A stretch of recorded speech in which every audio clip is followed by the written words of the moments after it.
नमस्कार। भारत रे ना वर्तमान टाइम रे एनर्जी क्राइसिस देखा देछि।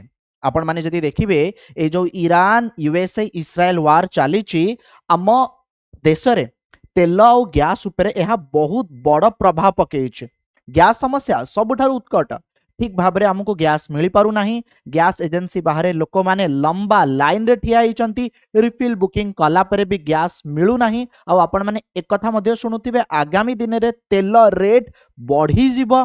भारत पाखे मात्र एतिकी दिनर ऑयल रिजर्व रही तापरे कौन हम ईरान कहलानी कि गोटे ब्यारेल तेल $200 पहुंची जीव। तेबे ए समय जो आम निज समस्या सुधुरीनी बांग्लादेश को 5000 टन डीजेल दबा पछर कारण कौन। एबे रिसेंट गोटे न्यूज आसी कि भारत बांग्लादेश को 5000 टन तेल देछि। जेतेबेले कि बांग्लादेश रो पूर्वतन प्रधानमंत्री शेख हसीना भारत रे अछंती बोली बांग्लादेश बहुत थर आंकु प्रत्यर्पण करने कथा कही। बांग्लादेश कही कि जिते जल्दी पारुछ आंकु आम देश को दे दियो। आ भितरे बांग्लादेश रो जने नुआ प्राइम मिनिस्टर तारिक रहमान हेइचंती। कौन भारत आंकु खुशी करिया पई चाहूची किछि गोटे नुआ आपण माने कहि परिबे पॉलिटिकल एंगल देखा दउची ना भारत किछि गोटे ट्रिटी बा एग्रीमेंट करिछि जोंति पई भारत वर्तमान बांग्लादेश को 5000 टन डीजेल देला। से सबु संपर्क रे आमे वीडियो माध्यम रे आलोचना करिबा। आगु जीवा पूर्वरु जदि आपण माने मो चैनल को सब्सक्राइब करि नाहांती ना सब्सक्राइब करि नियंतु। जा फଳରେ आपण माने मु जहा भी वीडियो बनाऊँगी आपण मानक सांगे सांगे यूट्यूब तरफ नोटिफिकेशन मिल जिवो। बहुत लोक सब्सक्राइब करू नाहांती जेमति आपण माने देखि पारुचंदी 73% सब्सक्राइब करि नाहांती। आपण माने सब्सक्राइब करि परिबे। आगु को बढ़िबा। देखो एनर्जी क्राइसिस वर्तमान टाइम रे भारत रे देखा देछि। सबुठु भल भाव रे आपण माने बुझी पारिबे एई गैस समस्या ठारू। ठीक अछि ऑयल रेट आगु को बढ़ी पारे। बहुत सारा न्यूज आसुछि। एई समय रे Numaligarh refinery Bharat 5000 metric ton diesel देछि। ओके तेबे कौन आमे मीनिंग बुझिबा भारत काहेकि एभली करूछि। जदि मु आपन को जणेबी भारत रे ना केते डीजेल दरकार होउछि। देखंतु जदि ना डीजेल प्राइस बढ़िबो ना ट्रांसपोर्टेशन कॉस्ट बढ़ी जिवो।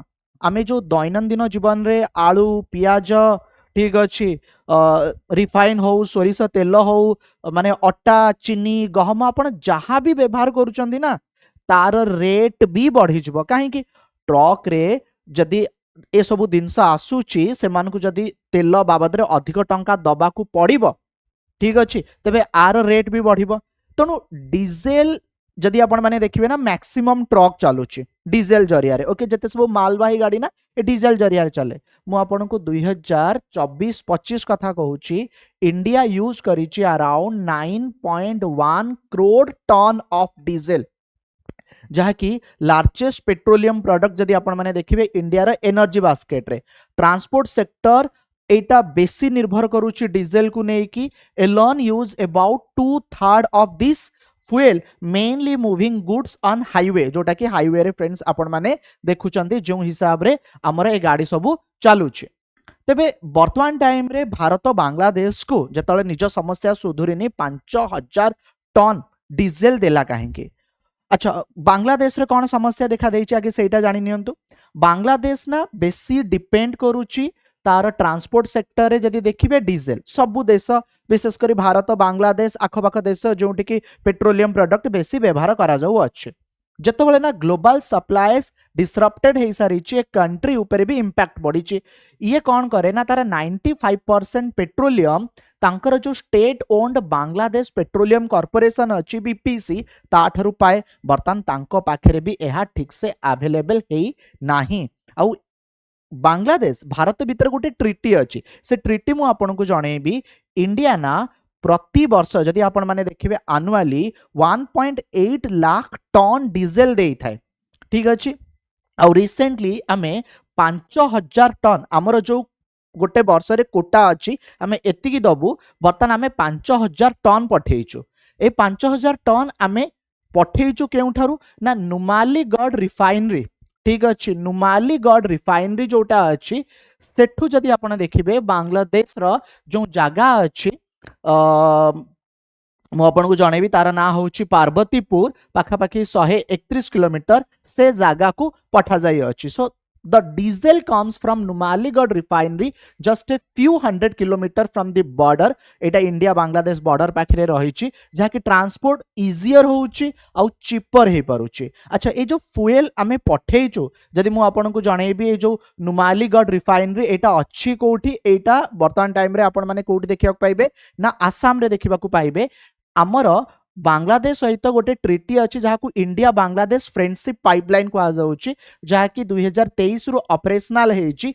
एठू जदि आपण माने देखिबे जो नुमालीगढ़ रिफाइनरी अच्छी नुमालीगढ़ रिफाइनरी रु आमे पार्वतीपुर माने प्रति वर्ष 1 मिलियन टन पठाऊचु आ वर्तमान टाइम रे एटा जो जाउची पाखापाखि 44 घंटा लागिबो एहा केउंटी पहुंचिया पई ना बांग्लादेश रे पहुंचिबा पई। ओके आपण माने देखि परिबे एटा होउची नुमालीगढ़ रिफाइनरी ठीक अच्छी आउ एपटे आपण माने देखि परिबे एटा होउची तांकर पार्वतीपुर डिपो एई जागा को जीव जोटा कि होउची 131 किलोमीटर ठीक अच्छी।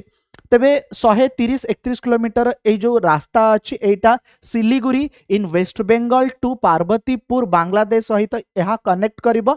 6 किलोमीटर जोटा कि इंडिया रे रही जोटा कि मैनेज होउची नुमालीगढ़ रिफाइनरी लिमिटेड बाकी 124 किलोमीटर बांग्लादेश रे रही। ओके आउ ये जो पाइपलाइन अच्छी ए पाइपलाइन जरिया रे बांग्लादेश को कौन ना डीजेल बा भारत जहाँ भी पेट्रोलियम प्रोडक्ट पठाए ताकू पहुंचा जाई थाए। तेणु गोटे जिनस बुझी पाइले भारतर ना बांग्लादेश सहित गोटे ट्रिटी अच्छी इंडिया बांग्लादेश फ्रेंडशिप ट्रिटी जो ट्रिटी अंडर आमर गोटे कोटा अच्छी आउ से कोटा अंडर आमे पठाऊचु। अच्छा भारत रे कौन समस्या दूर हो जाइए ना भारत रे समस्या दूर ही ना बट गोटे गुड न्यूज आपण मैंने शुणी थे गोटे ऑयल टैंकर भारत रे आसी पहुंची। ईरान कौन कहला कि जदि भारत रे शिप जीव तबे स्ट्रेट ऑफ हॉर्मुज ओपन रहिबो से कौनसी प्रकार अटैक करिबो नाही।